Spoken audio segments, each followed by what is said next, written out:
À la lisière d'un village oublié des Vosges, une bâtisse en ruine garde encore son fronton sculpté. Pensionnat du Sacré-Cœur, 1887. Les vitres sont brisées, les volets battent au vent, et dans l'ombre de la chapelle adjacente, des registres à demi consumés racontent autre chose qu'une simple éducation chrétienne. On y trouve des pages arrachées, des colonnes de noms interrompues par des mentions brutales, mutés, réformés, ou pire, aucune trace. Ce pensionnat, officiellement fermé en 1903 après un incendie, cacherait une histoire de silence imposé, d'élèves disparus et d'archives manipulées. Quand l'historien Paul Giraud reçut un appel de la mairie de Saint-Dié, il s'attendait à une mission banale, trier quelques cartons d'archives locales en vue d'un inventaire départemental. Pourtant, l'adjoint au maire avait insisté, ce sont des papiers du vieux pensionnat. Personne n'a osé y toucher depuis l'incendie. Le lendemain matin, Giraud se rendit sur place. La bâtisse, dressée sur une hauteur isolée, apparaissait au détour d'un chemin envahi de ronces. Le portail en fer forgé était scellé par 2 chaînes rouillées, mais le cadenas avait cédé depuis longtemps. Le vent faisait claquer les battants contre les colonnes de pierre, produisant un son creux qui résonnait comme une plainte. En entrant dans la cour, il observa les façades, hautes fenêtres béantes, certaines murées, d'autres simplement arrachées par les intempéries. Au-dessus du fronton, on distinguait encore la devise « In silencio et obedientia ». Giraud nota ces mots dans son carnet, dans le silence et l'obéissance. À l'intérieur, l'air était chargé de suie et de poussière. Le plancher craquait à chaque pas. Dans l'ancienne salle de classe, les pupitres brûlés gisaient en tas, mais dans un coin subsistait une armoire métallique, miraculeusement épargnée. Après plusieurs minutes d'effort, l'historien parvint à forcer la serrure. À l'intérieur, il découvrit des registres noircis. Les couvertures étaient fendues, les pages collées par l'humidité, mais certaines restaient lisibles. L'un portait l'inscription « Registre des admissions 1890 ». En feuilletant, Giraud constata un étrange détail. Les noms des enfants étaient inscrits avec soin, accompagnés de leur âge et du lieu d'origine. Mais régulièrement, la ligne se terminait par une mention en lettres capitales, mutée, parfois suivie d'une croix. Quelques pages plus loin, l'historien tomba sur un passage encore plus troublant. Extrait du registre, 14 octobre 1892. Lefebvre, Jeanne 9 ans, Nancy mutée. Dupont, Alphonse 11 ans, Lunéville muté. Non identifié, environ 8 ans, trouvé à la gare de Strasbourg, aucune trace. Giraud fronça les sourcils. Le terme muté pouvait signifier un transfert vers une autre institution, mais aucun lieu n'était précisé. Quant à aucune trace, c'était une mention qu'il n'avait jamais vue dans un document officiel. En continuant, il remarqua que les dernières pages du registre étaient arrachées. Seule demeurait une note griffonnée au crayon, presque illisible, ordre reçu de l'inspection. Ne pas inscrire les cas spéciaux. Les garder dans l'aile nord jusqu'à. La suite était effacée par une tache d'encre. L'historien se rappela les rumeurs locales, des enfants disparus, des familles réduites au silence par les autorités religieuses de l'époque, et surtout cet incendie de 1903, officiellement attribué à un accident de chaudière. Mais ici, dans ses mains, se trouvait peut-être la première preuve matérielle que l'école cachait autre chose qu'une simple éducation stricte. Au moment de quitter la pièce, Giraud remarqua une porte verrouillée menant vers le sous-sol. Une plaque de cuivre oxydé y portait encore l'inscription « Infirmerie ». Les gonds étaient tordus par la chaleur de l'incendie, mais la porte restait close. Il sortit son téléphone pour prendre des photos des registres. Quand l'écran s'alluma, son reflet apparut sur la vitre noircie de la porte, déformée, comme pris dans une eau stagnante. Derrière lui, il crut percevoir une ombre qui se mouvait. Mais quand il se retourna, il n'y avait que les bancs calcinés et la poussière en suspension. Dans son carnet, il écrivit d'une main tremblante. Pensionnat du silence. Premier constat, archives manipulées, mentions suspectes, possible dissimulation de disparition. À creuser dans les registres municipaux. Le soir même, en rentrant chez lui, il consulta l'état civil numérisé. Plusieurs des noms relevés figuraient bien dans les actes de naissance, mais aucun ne possédait d'acte de décès, ni de traces ultérieures. Comme si ces enfants s'étaient volatilisés. Et au bas d'une fiche scannée, une annotation manuscrite du greffier de l'époque, famille priée de ne plus insister. Sujet classé. Paul Giraud passa la nuit à feuilleter compulsivement les copies numérisées de l'état civil. Plus il comparait les listes, plus une évidence s'imposait. Entre 1890 et 1903, au moins 42 enfants inscrits au pensionnat du Sacré-Cœur n'avaient laissé aucune trace après leur admission.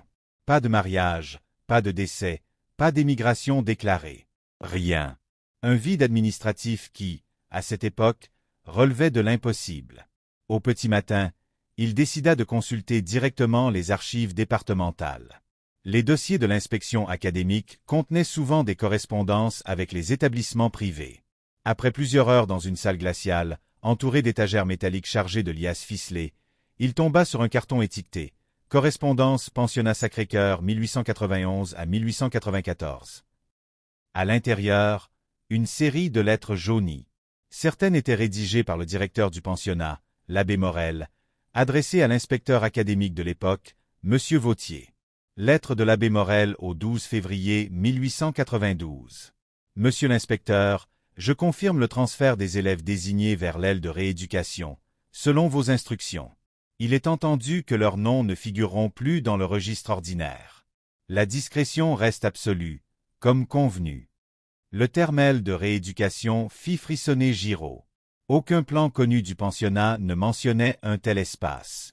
Un second courrier, daté du 7 juin 1893, était encore plus troublant. Lettre de l'abbé Morel. Je vous assure que les familles récalcitrantes ont été convenablement dissuadées. Nous n'avons enregistré aucune plainte officielle. Je vous demande néanmoins de renouveler l'autorisation budgétaire pour le matériel médical, car les derniers envois étaient insuffisants. Matériel médical. Rééducation. Discrétion. Les mots s'accumulaient comme des pierres funèbres. Giraud copia chaque lettre, photographia les cachets officiels. Tout était authentique.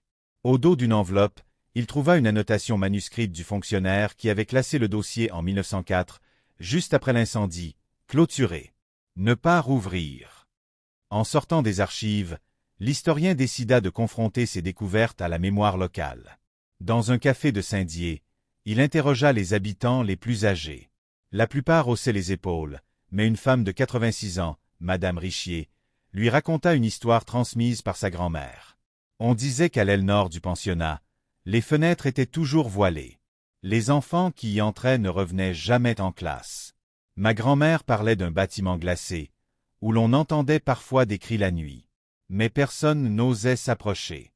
Le curé de la paroisse avait dit « Ce ne sont pas des choses pour les femmes et les enfants ».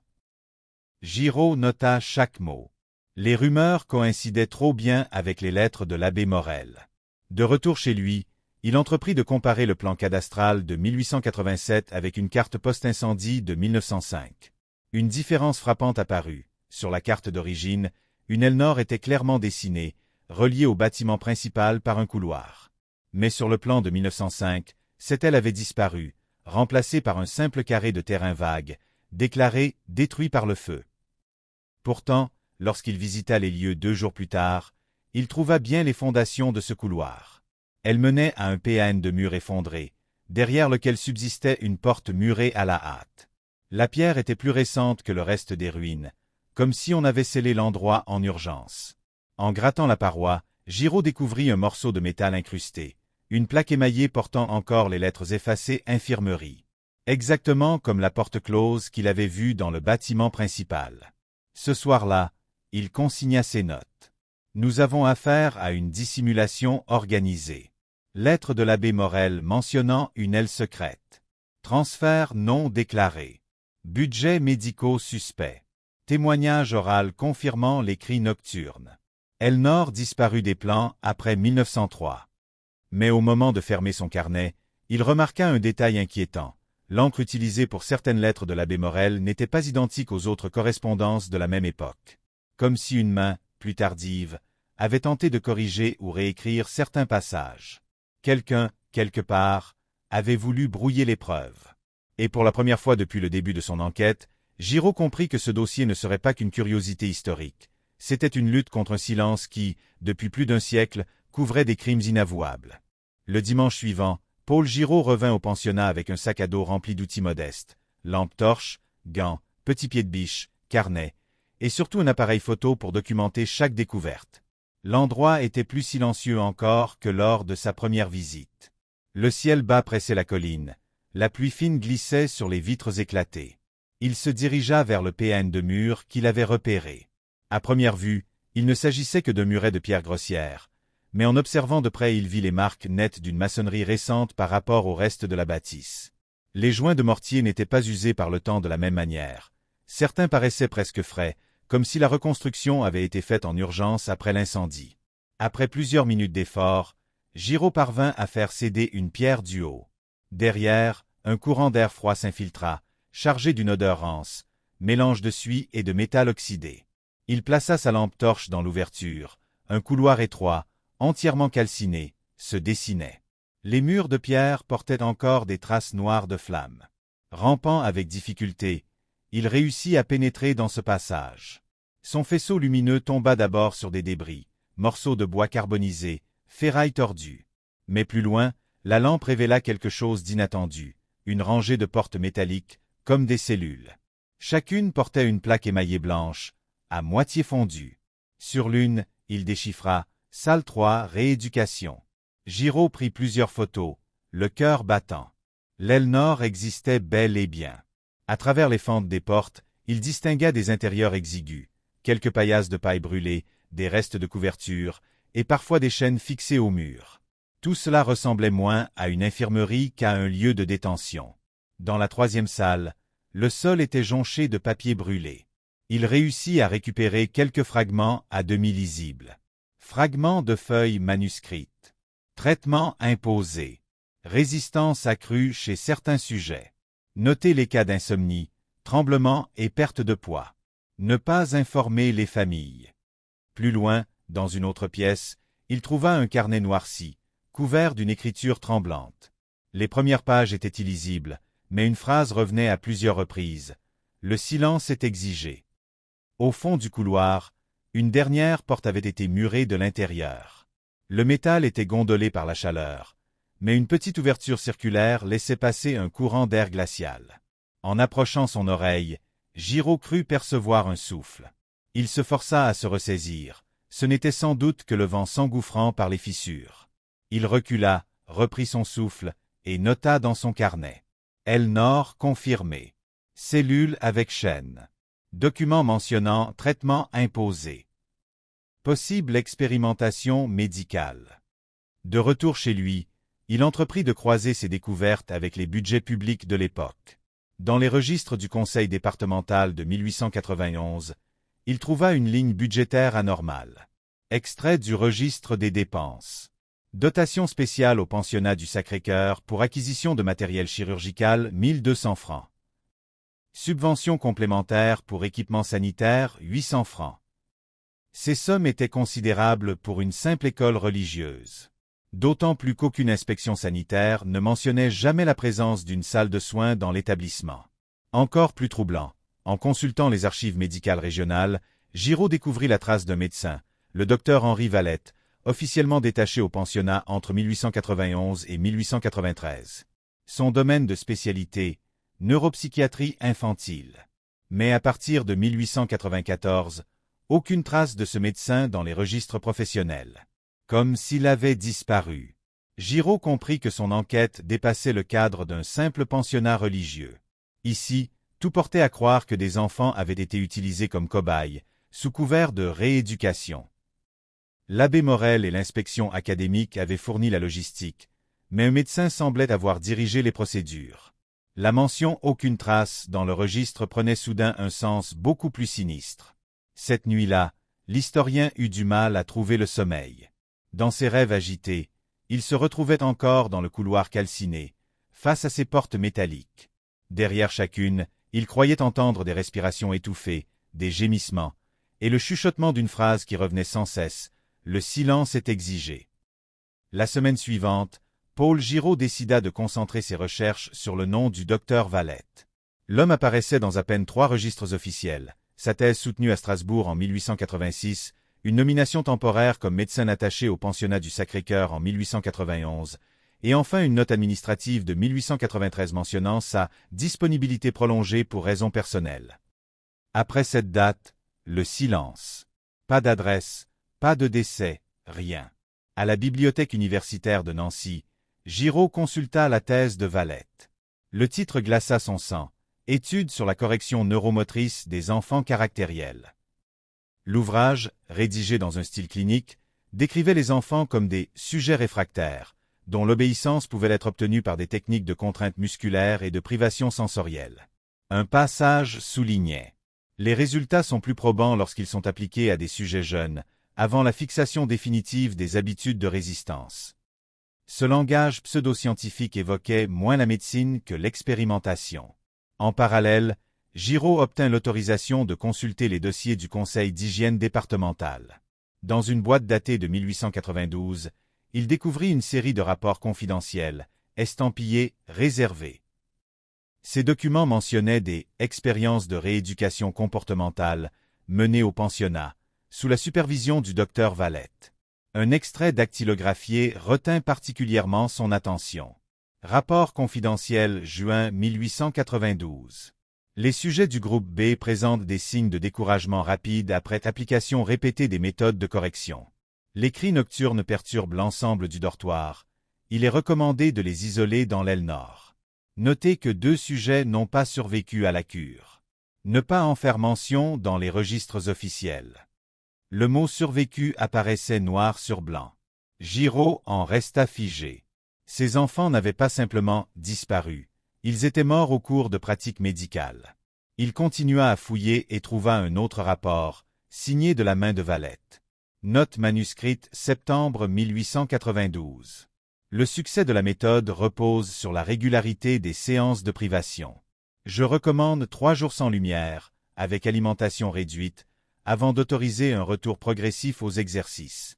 Les sujets montrent des hallucinations, mais cela prouve l'efficacité de l'approche.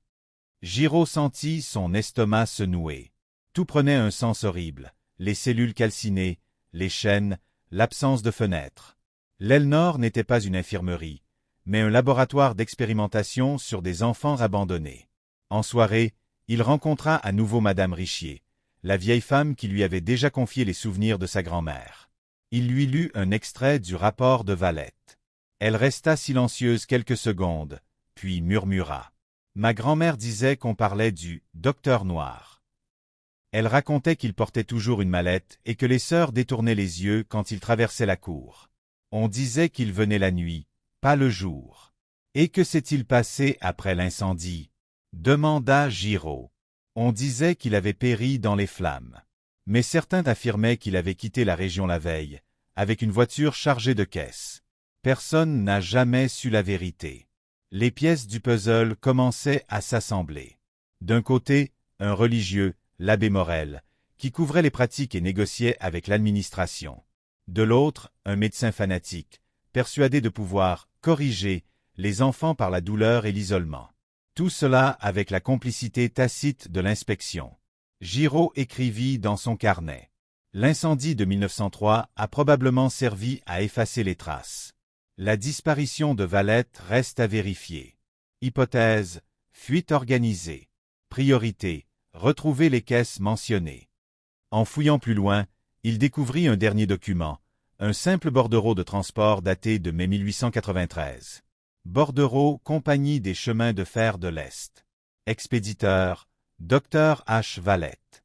Destination, Paris, dépôt central. Colis, 3 caisses matériel scientifique fragile. Les caisses existaient. Et elles n'étaient pas parties en fumée dans l'incendie. Cette révélation donna à l'affaire une dimension nationale.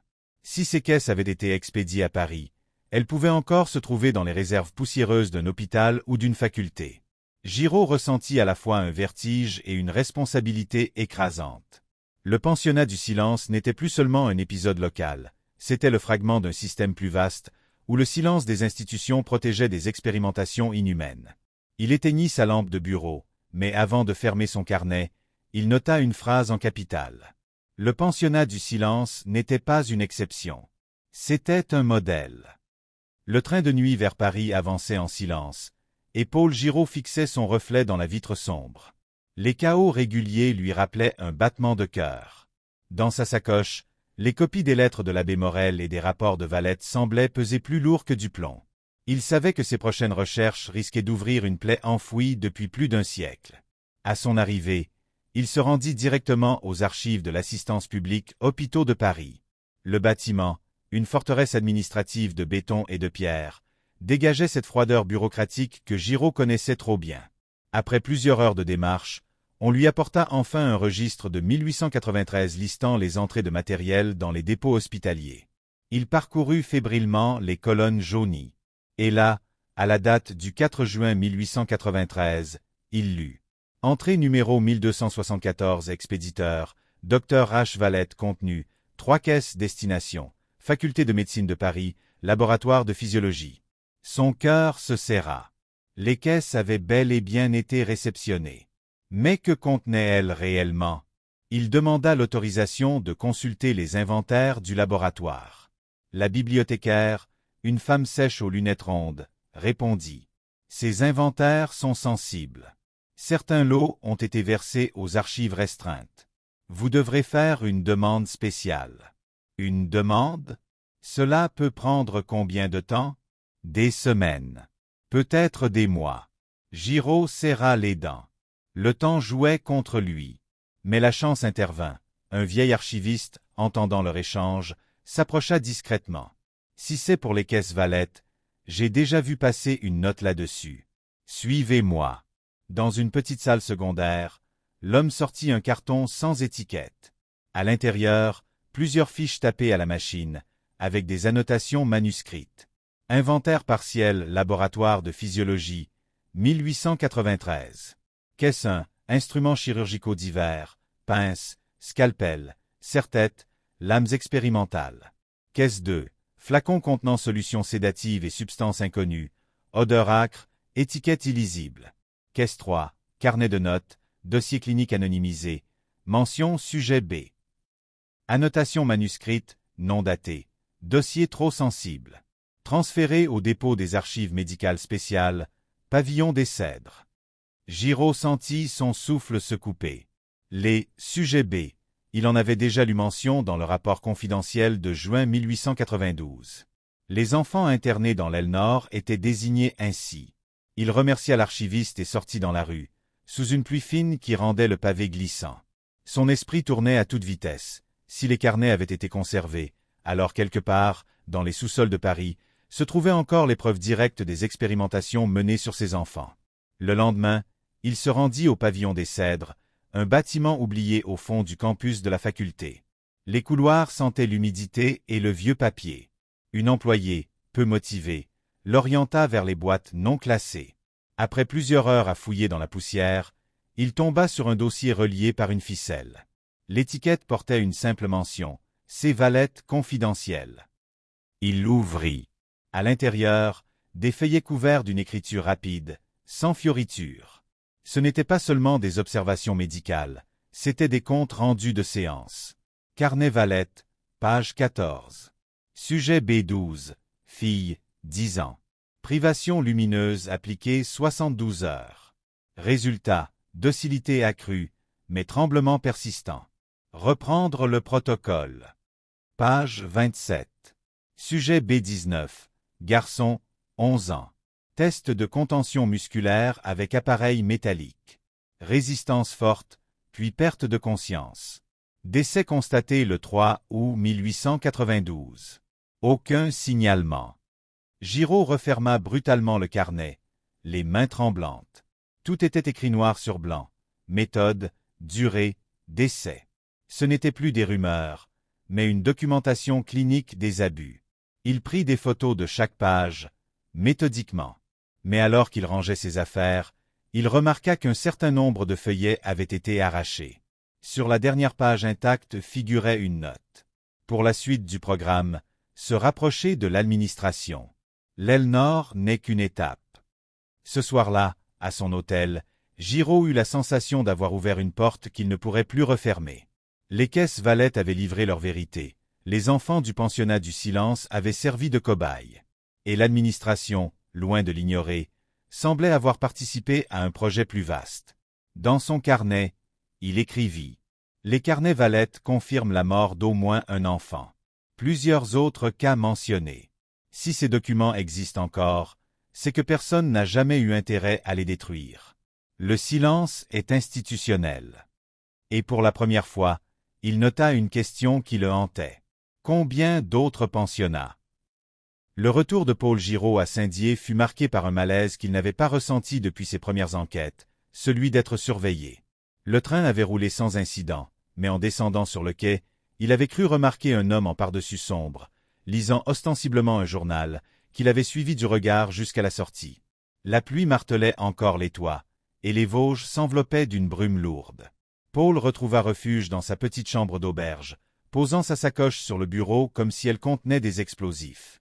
Les photos des carnets Valette y étaient bien rangées, mais c'était la notation « se rapprocher de l'administration » qui l'empêchait de dormir. Quel ministère! Quelle institution! Et surtout, qui, aujourd'hui encore, pouvait avoir intérêt à maintenir le silence? Le lendemain, il se rendit aux archives départementales de Saint-Dié. À force d'insistance, il obtint la consultation d'un registre de 1910, intitulé Dossier d'assistance publique pupille. Les pages, couvertes d'une écriture administrative serrée, répertoriaient des enfants confiés à des familles d'accueil ou placés dans des institutions. La majorité des noms étaient suivis de notes banales, envoyées à Nancy, adoptés par famille X, décédés de maladie. Mais plusieurs lignes attiraient son attention. Là où aurait dû figurer une mention, il n'y avait qu'un trait rouge et le mot « disparu ». Un exemple. Nom, Durand, Léon. Né, 1882. Entrée au pensionnat du Sacré-Cœur, 1891. Mention finale. Disparu, 1893. Il en trouva au moins une douzaine, tous entre 10 et 13 ans, tous inscrits entre 1890 et 1893. Ce n'était plus une coïncidence. Alors qu'il recopiait frénétiquement ses entrées, une main ridée se posa doucement sur son épaule. « Vous cherchez les enfants ?» Paul se retourna. Une vieille femme, toute petite, aux yeux clairs, le fixait. Elle devait avoir plus de 90 ans, mais sa voix vibrait encore d'une intensité troublante. « Qui êtes-vous » demanda Paul. « On m'appelle Mademoiselle Berthaud. Mon père était surveillant au pensionnat. Je sais des choses. » Ils sortirent ensemble des archives, marchant lentement vers un petit café désert. La vieille femme commandait un thé. Ses mains tremblaient légèrement. « J'avais 6 ans quand l'incendie a fermé l'établissement, » dit-elle. Mon père rentrait le soir, le visage livide. Il parlait peu, mais j'entendais les pleurs. Il disait toujours « L'aile nord, c'est le couloir des ombres. » Paul ouvrit son carnet. « Des expériences? Vous en avez eu confirmation? Je n'étais qu'une enfant. Mais je me souviens d'un soir, l'hiver 1892. Une charrette est sortie du pensionnat. 3 caisses. Mon père pleurait ce soir-là. Il répétait « Ce n'est pas pour les hôpitaux, ce sont des corps. » Elle se tut, avalant une gorgée de thé. Et ensuite, le silence. Mon père est mort en 1896, d'une pneumonie. Mais avant de partir, il m'a dit « Si un jour on demande, dis-leur que ce n'était pas des accidents. » Ils les ont pris pour tester la docilité. Paul frissonna. « Vous avez des preuves? » Pas de papier. Mais je me souviens d'un nom. Un garçon. Léon Durand. Mon père l'aimait bien. Un jour, il n'est plus revenu en classe. Il a dit à ma mère, ils l'ont gardé en haut, pour l'expérience. Le silence qui suivit fut pesant. Paul nota tout, mot pour mot. Mais il savait déjà que ce témoignage oral, aussi précieux soit-il, ne suffirait pas à convaincre les sceptiques. Il lui fallait plus. Au moment de se lever, Mademoiselle Berthaud saisit sa main avec une force surprenante. « Monsieur Giraud, ne poursuivez pas trop loin. Ce pensionnat n'était qu'un maillon. Mon père l'avait compris. Les caisses partaient pour Paris, mais les ordres venaient d'ailleurs.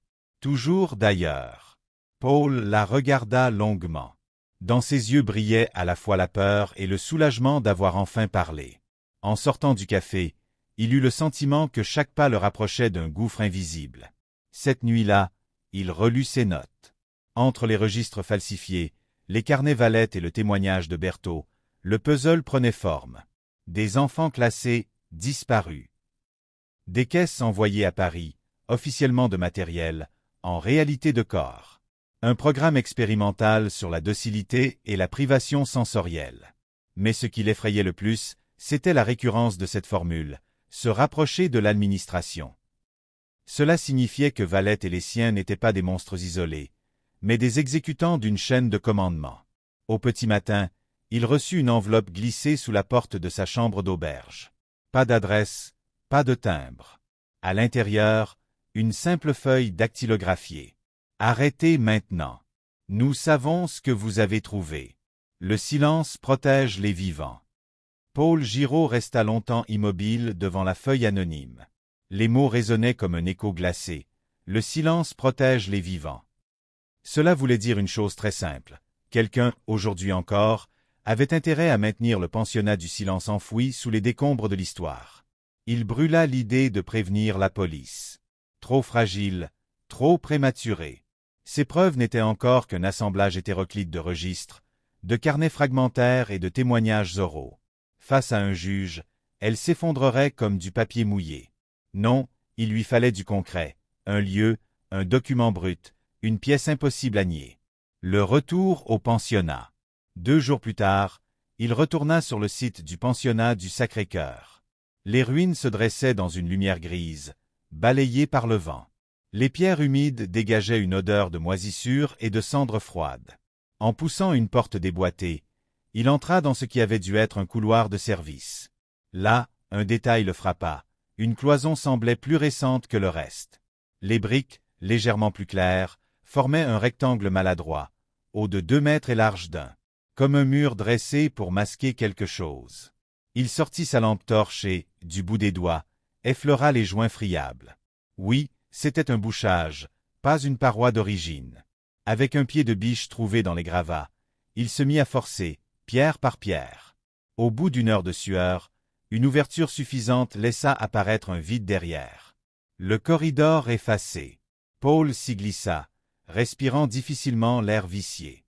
Derrière le mur, un couloir étroit s'enfonçait dans l'obscurité. Les murs étaient recouverts d'un enduit jauni, et au sol, des carreaux cassés crissaient sous ses pas. Plus il avançait, plus le silence devenait oppressant. Au bout de 10 mètres, il trouva une porte métallique. Rouillée, mais encore solide. Il poussa de toutes ses forces. Les gonds grincèrent comme un cri.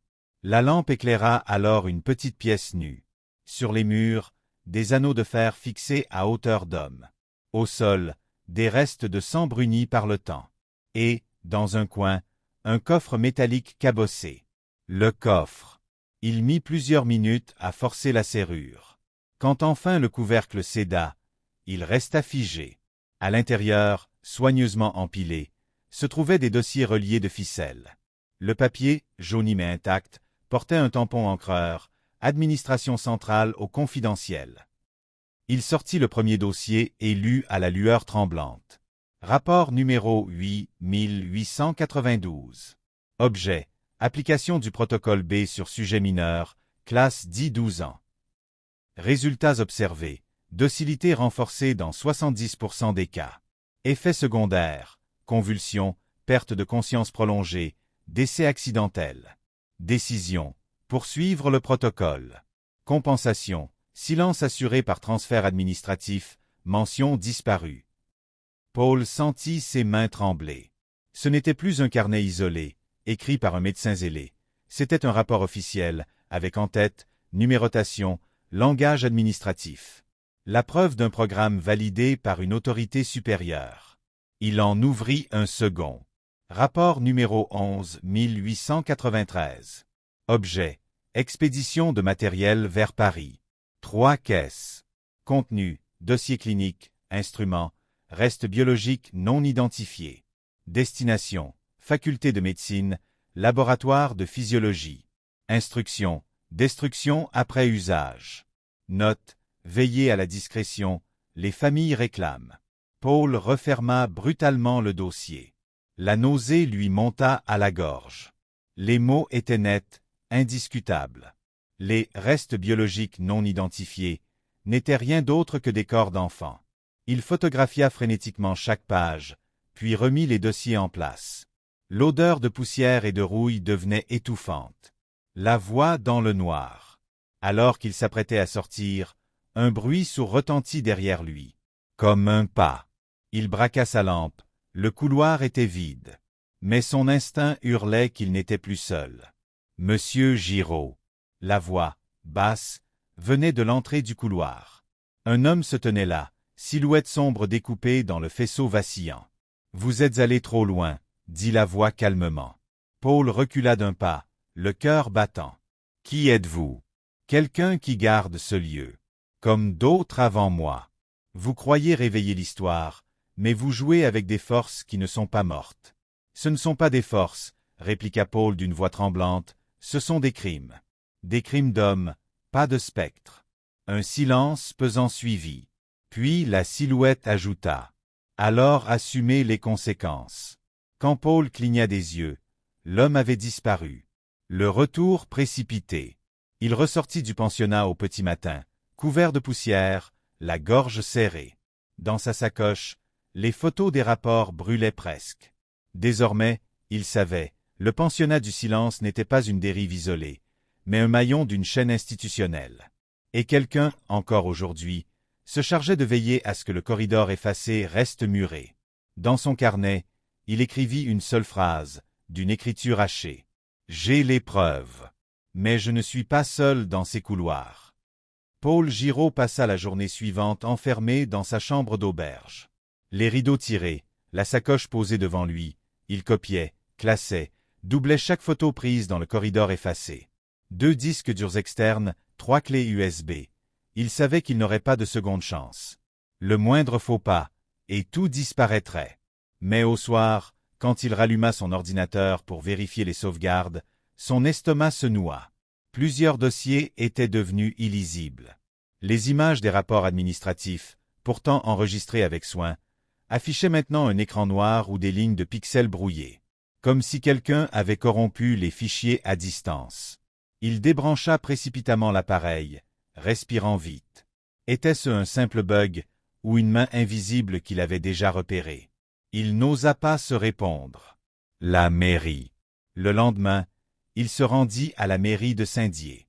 Son objectif était clair, vérifier si, dans les registres municipaux, apparaissait une trace de fermeture, de transfert ou d'ordres officiels liés au pensionnat.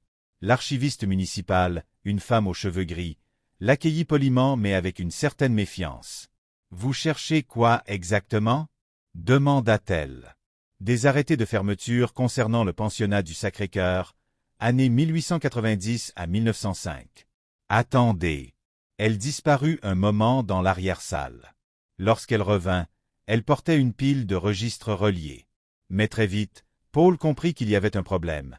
Les années 1891 à 1894 manquaient totalement. « Étrange, fit-il remarquer. »« Pas tant que ça, répondit-elle sèchement. Il y a eu un incendie dans nos archives en 1940. Beaucoup de registres ont été perdus. » Paul insista. Pourtant, j'ai trouvé ailleurs des dossiers départementaux intacts pour la même période. Pourquoi seulement ces années-ci sont absentes ici? Le silence qui suivit valait toutes les réponses. L'archiviste détourna les yeux, rangea ses papiers et ajouta. « Monsieur, certains silences sont plus solides que les murs.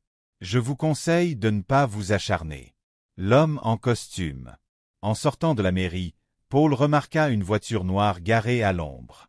À l'intérieur, un homme en costume l'attendait. Il baissa la vitre. « Monsieur Giraud ?» ?»« Montez. » Paul hésita, mais la curiosité fut plus forte. Il s'installa à l'arrière. L'homme portait un costume impeccable, une cravate sobre, et parlait avec une voix calme, presque administrative. « Vous cherchez des fantômes dans des ruines, » dit-il. « Mais vous ignorez le prix du passé. Qui êtes-vous ? » « Disons, un fonctionnaire. Chargé de maintenir l'équilibre. » Paul serra les poings. « J'ai vu les rapports. Les sujets B. Les enfants disparus. Alors vous comprenez que tout cela ne doit pas sortir. C'était une autre époque, avec d'autres méthodes. Il ne faut pas juger hier avec les yeux d'aujourd'hui.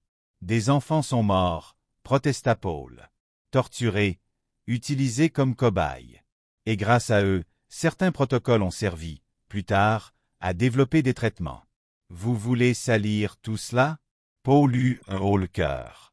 Vous êtes en train de me dire que la médecine moderne repose sur des expériences d'enfants enfermés?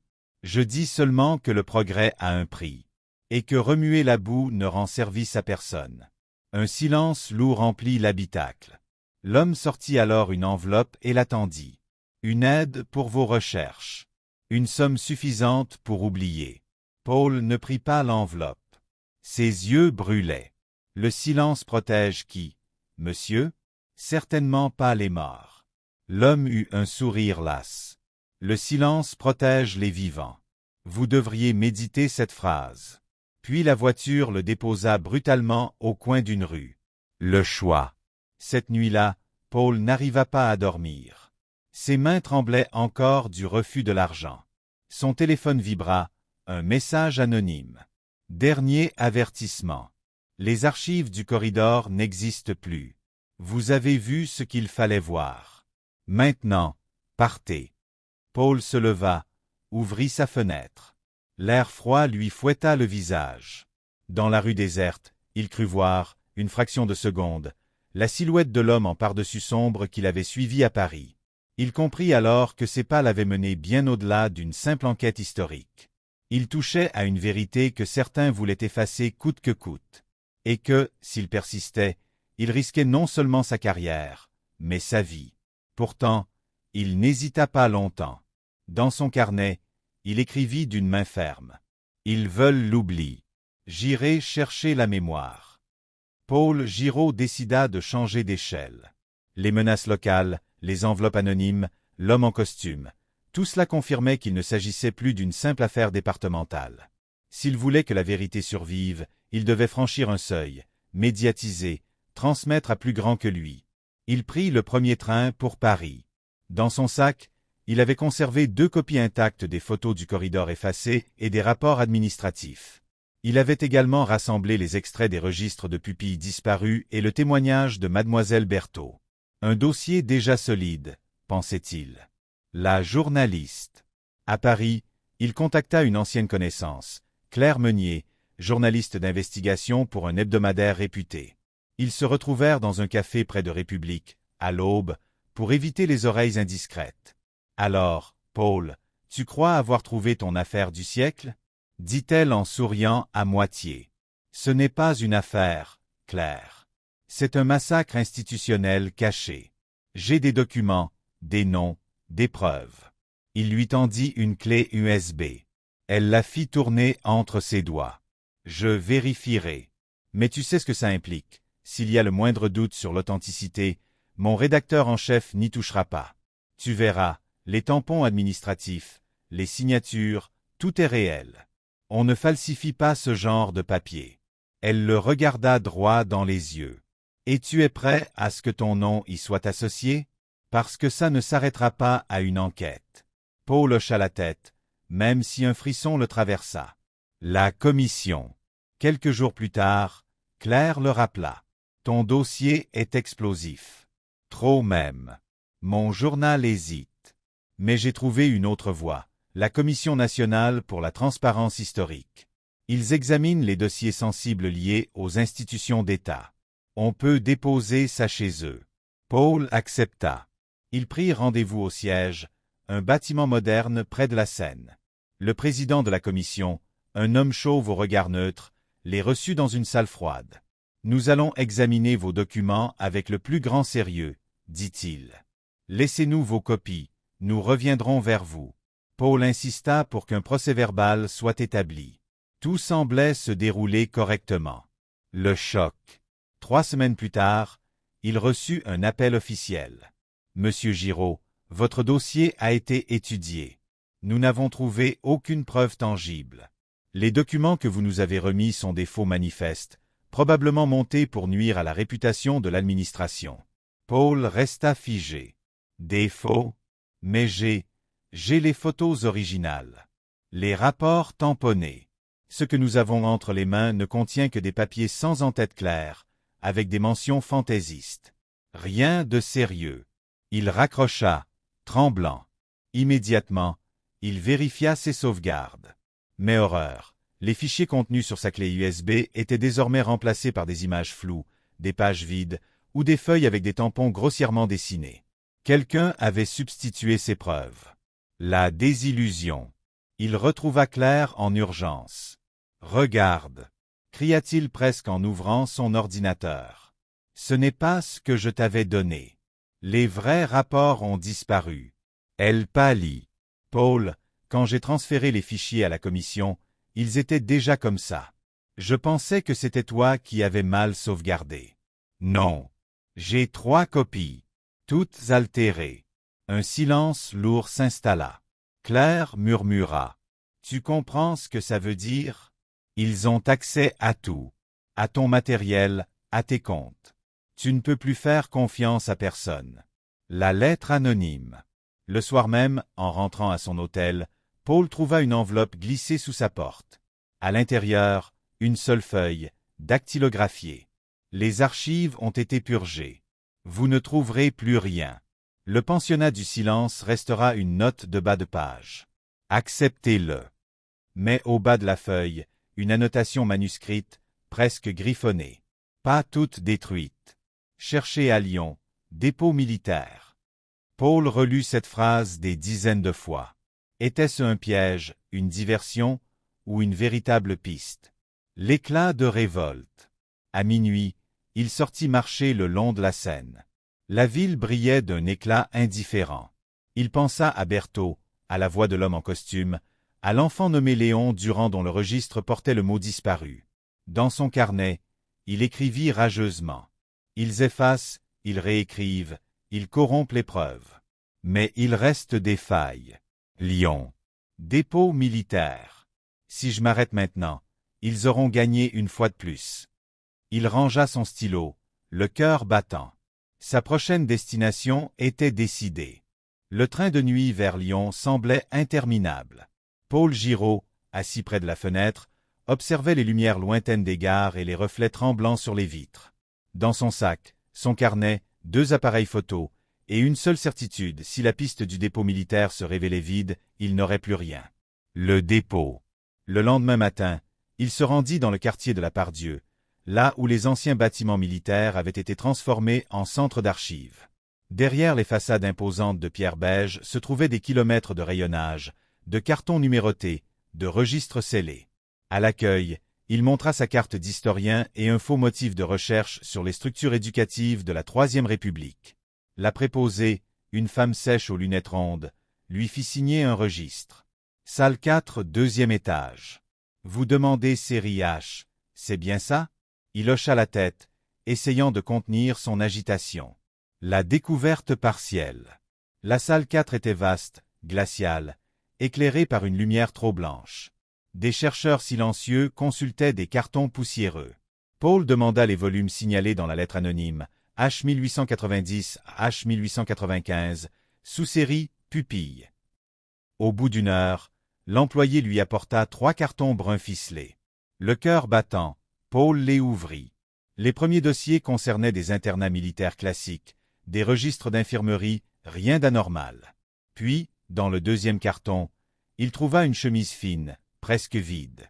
Elle portait ce titre manuscrit. Pensionnat du Sacré-Cœur, correspondance spéciale. À l'intérieur, seulement 2 lettres. Une lettre datée de 1891, adressée au ministère de l'Intérieur. Certains élèves ne sont pas repris dans les registres officiels. Les mutations ordonnées ne correspondent pas au mouvement réel. Nous craignons des disparitions. Pas de signature, seulement des initiales effacées à l'encre. Une seconde lettre, beaucoup plus troublante. Conformément aux instructions, 10 enfants supplémentaires ont été transférés au centre expérimental. Le reste du pensionnat demeure silencieux. Pas d'entête officielle. Pas de tampon. Mais le papier, jauni, portait un filigrane militaire. L'interruption. À peine eut-il pris une photo de la seconde lettre qu'une ombre tomba sur sa table. Un homme en uniforme de sécurité, massif, lui adressa un sourire sans chaleur. « Monsieur Giraud ?» Paul sursauta. « Oui, on vous demande à l'accueil. » Il rangea précipitamment les lettres dans la chemise, mais l'homme secoua la tête. « Pas besoin, On reprend le carton. Un second agent s'approcha, et Paul comprit qu'il n'avait pas le choix. Les lettres disparurent entre leurs mains. Le bureau fermé. À l'accueil, une responsable administrative l'attendait, visage fermé. « Monsieur, certains documents que vous avez consultés sont classés. Ils n'auraient pas dû vous être communiqués. Je vous prie de ne pas conserver de copie, sous peine de poursuite. » Paul tenta de protester. « Mais j'ai une autorisation, et ces dossiers sont répertoriés en série H. Erreur de signalement. C'est clos. » On lui fit signer un document attestant qu'il n'avait rien emporté. Il obéit, mais dans sa poche, sa main serrait toujours son appareil photo. Il avait réussi à capturer 2 images nettes. La filature. En sortant de l'archive, la lumière de l'après-midi l'aveugla. Paul marcha vite, prit une rue au hasard, puis une autre. Pourtant, il sentait derrière lui des pas réguliers. 2 hommes, costumes sombres, lunettes teintées. Il ne faisait pas semblant. Il accéléra, entra dans une librairie, ressortit par une porte latérale, mais les silhouettes restaient présentes, à distance. Le piège se refermait. Le témoin inattendu. Alors qu'il atteignait la place des terreaux, une main l'attrapa par le bras. « Monsieur Giraud? Chut, ne parlez pas. Suivez-moi. » C'était un vieil homme, maigre, aux yeux clairs. Il le guida dans une ruelle étroite, puis dans une porte de service qui menait à un appartement sombre au 1er étage. Les poursuivants passèrent sans les voir. Paul, haletant, demanda « Qui êtes-vous » Le vieillard alluma une lampe à pétrole. « J'ai travaillé au dépôt militaire dans les années 1960. J'ai vu ce que vous cherchez. On nous avait ordonné de brûler certains dossiers. Mais j'ai gardé des copies. » Il sortit d'une armoire une boîte métallique cabossée. Dedans, des feuillets jaunis, soigneusement protégés par du papier journal. « Regardez, » dit-il. « Ce sont des listes de transferts. Des enfants envoyés dans des centres spéciaux, dont l'adresse n'existe nulle part ailleurs. J'ai toujours su qu'un jour quelqu'un viendrait poser les mêmes questions que moi. » Les noms effacés. Paul feuilleta les documents. Chaque page comportait une série de noms, prénoms, dates de naissance. Mais certains avaient été noircis, grattés, effacés chimiquement. Pourtant, un prénom revenait plusieurs fois, échappant aux censures, Léon Durand. Paul releva les yeux. « Vous connaissez ce nom » Le vieillard acquiesça lentement. « Oui. » C'était le seul enfant dont la trace n'a jamais pu être effacée complètement. Même les agents ne comprenaient pas pourquoi. Le pacte. Le vieillard rangea les feuillets et les tendit à Paul. « Prenez-les. Moi, je suis trop vieux pour continuer. Mais sachez ceci, ceux qui effacent sont toujours là. Ils n'ont jamais disparu. Si vous touchez à cette vérité, ils viendront pour vous, comme ils sont venus pour moi. » Paul serra la boîte métallique. « Alors il faut qu'on les devance. Ces papiers sortiront au grand jour. » Dans son carnet, il écrivit une phrase. Pensionnat du silence. Lyon confirme la piste. Transfert vers centre fantôme. Nom récurrent, Léon Durand. Il leva les yeux vers le vieil homme, la gorge serrée. « Merci. Je vous promets que cette fois, le silence ne gagnera pas. » Le train qui ramenait Paul Giraud à Paris tanguait sous la pluie battante. Dans son sac, la boîte métallique donnée par le vieil homme de Lyon semblait peser 10 fois son poids. Les feuillets jaunis qu'elle contenait étaient la dernière chance. Liste de transferts, lettres officieuses, et ce nom récurrent, Léon Durand, comme un fantôme refusant de disparaître. La décision. À son arrivée, il ne rentra pas chez lui. Il savait que son appartement était surveillé. Il choisit une chambre anonyme dans un hôtel miteux du 10e arrondissement, avec vue sur une cour sombre. Là, à la lueur d'une lampe de chevet, il recopia chaque document à la main, photographia chaque page sous plusieurs angles et envoya des fragments à Claire Meunier, la journaliste. Son message était clair. « Si je disparais, publie tout. Peu importe les menaces. » La disparition du témoin. Le lendemain, il tenta de recontacter le vieil homme qui l'avait aidé à Lyon. Silence. Puis un appel bref de Claire. « Paul, je viens d'apprendre quelque chose. L'ancien archiviste que tu avais vu a été retrouvé mort. Officiellement, Chute accidentelle dans l'escalier de son immeuble. Paul ferma les yeux, la gorge serrée. Une chute. Comme par hasard, juste après lui avoir confié des preuves. Les routes fantômes. Parmi les papiers, l'un attira particulièrement son attention. Une carte de la région lyonnaise, datée de 1892. Des traits rouges indiquaient des itinéraires de transfert. Chaque ligne se terminait par un point noir, sans mention de lieu.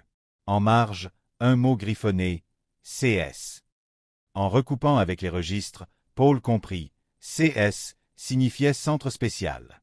Ces centres, introuvables dans les archives officielles, absorbaient les enfants signalés comme disparus.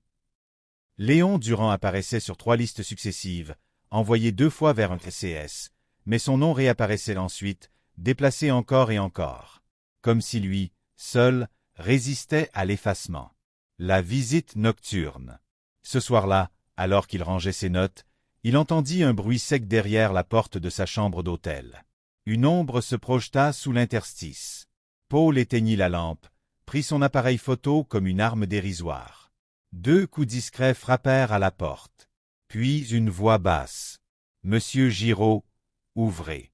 Ce sera plus simple. » Il resta figé, immobile.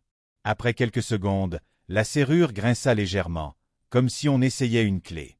Paul recula, son cœur battant à rompre. Soudain, des pas s'éloignèrent dans le couloir. Silence. Il sut que ce n'était qu'un avertissement. Le choix. Le lendemain, il retrouva Claire dans un square désert. Elle avait le visage fermé. Paul réfléchit. Si tu publies ça tel quel, tu seras broyé. Il n'y aura pas de procès, pas de justice. Seulement des accidents, des silences. Alors quoi? On se tait encore un siècle? On les laisse gagner? Il y a une autre voie. Déposer les copies dans plusieurs rédactions, anonymement. Laisser la vérité circuler sans ton nom. Paul serra la boîte métallique contre lui. Non. Ils veulent l'anonymat, le silence. Je mettrai ma signature. Sinon, ce sera encore un dossier qui disparaît. La révélation. 2 semaines plus tard, un article choc parut dans l'hebdomadaire de Claire. En une. Le pensionnat du silence. Disparition d'enfants sous la Troisième République. Le papier décrivait les transferts vers des centres spéciaux, les listes partiellement effacées, le nom de Léon Durand qui revenait comme une cicatrice dans les archives. Photographie et facsimilé à l'appui. L'impact fut immédiat. L'opinion s'indigna. Une commission parlementaire d'urgence fut créée. Le prix. Mais Paul paya le prix. Son nom circula partout. Dans les semaines qui suivirent, il fut la cible de campagnes de dénigrement.